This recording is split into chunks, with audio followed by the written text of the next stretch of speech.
The confidence level of the party workers of NDA is increasing day by day because the LDF and UDF has done a lot for the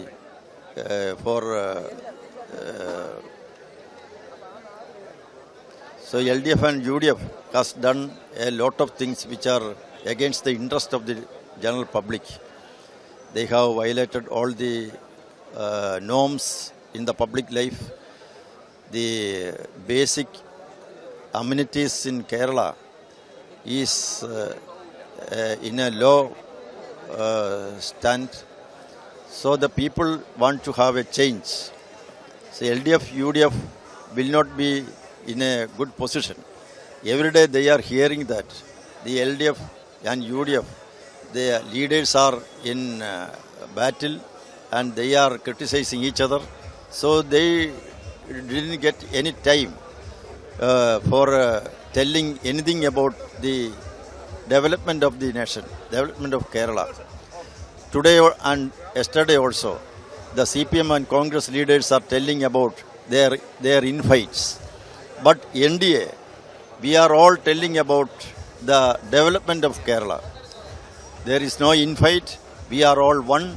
We are strong, and we are strong enough to fight against LDF and UDF. So the people are thinking that NDA must win and they will take the power in Kerala. Several lotus will bloom in Kerala. Yeah, definitely. It will be bloom. Accompanied with you. Yes, Are you hope this time? 101%. Last two elections we lost for very few votes. Na? That's because of the cross voting by strategical voting by LDF to UDF. Always there is an unholy alliance between LDF and UDF. This time the people of Manjeshwara will break this. No, they want development. Manjeshwara is the most underdeveloped constituency in Kerala. So we are able to be with Narendra Modi ji. If Prime Minister is there, everything will be. Modi hai to mumkin hai. What was the new strategy? No, we are going to meet people.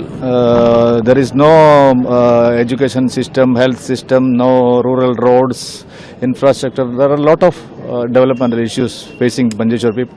So only BJP can, only NDA can fulfill their aspirations. Thank you.